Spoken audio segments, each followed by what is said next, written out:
Everyone, this is a video to remember the cardiac poisons in FMT. So the mnemonic is, and this is not my mnemonic, this is the mnemonic from Marrow, but I'll try to elaborate it even more. So the mnemonic is Dawn has a queen. So D for digitalis, O for oleander, N for nicotine, has for HCN, A for aconite, and queen for quinine. So Dawn has a queen. D for digitalis, O for oleander, N for nicotine, H has for HCN, A for aconite, and queen for quinine. Now, regarding this oleander has two varieties. One is the white one,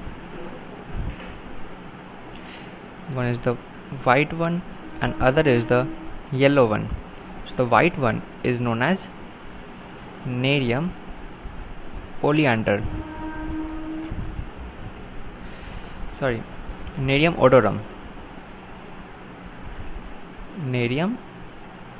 odorum.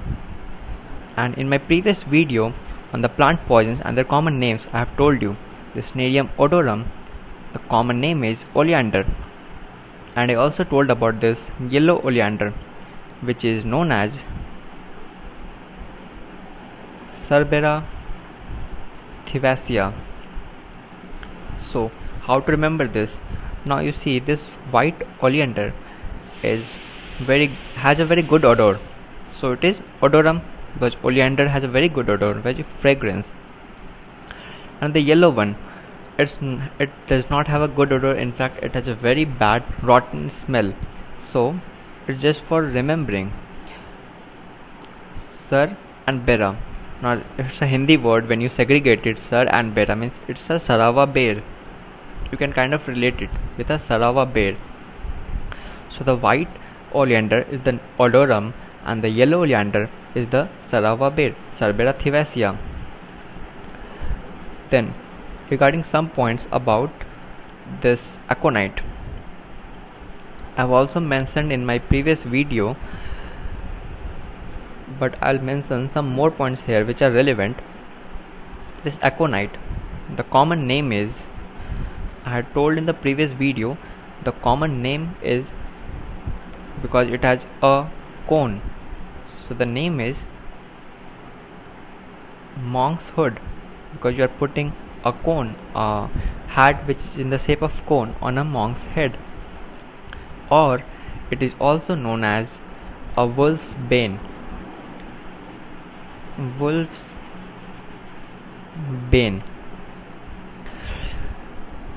Now I'll draw an image so that you can remember easily. So suppose I draw this. Okay, I'm very bad at drawing, but still.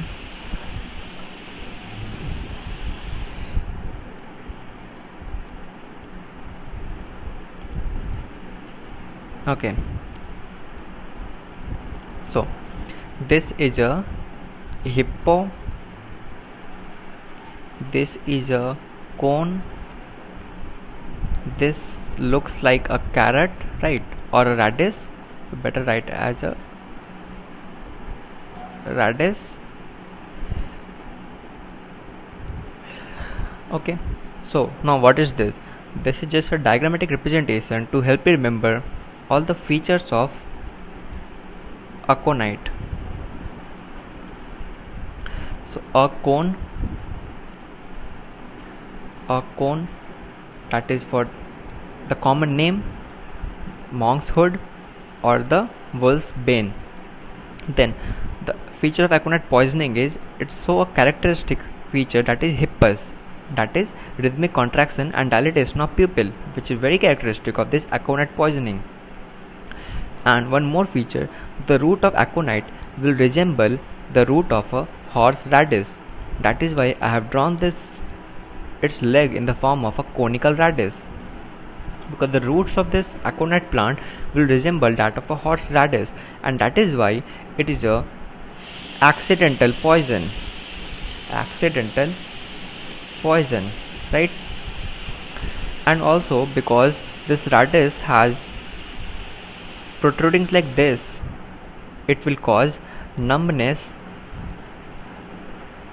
plus tingling in the person, which is very characteristic of this aconite poisoning. So if the question is mentioning numbness and tingling, you can be pretty conclusive of this aconite poisoning. So these are the features of aconite poisoning. There's a hippo with a cone and roots and legs in the form of a radish, and this protrudings which will cause numbness and tingling. Now one more point which I had missed in my last video on plant poison and their common names. These two plants. Now I had told you in the previous video, you can go back and watch that, for Ricinus communis I had mentioned a very easy trick so that you can remember the plant also, something to do with this R and C. So go back to that video and you will know what I am saying, and you can then remember this pretty looking plant is a Ricinus communis. Now this, what is this?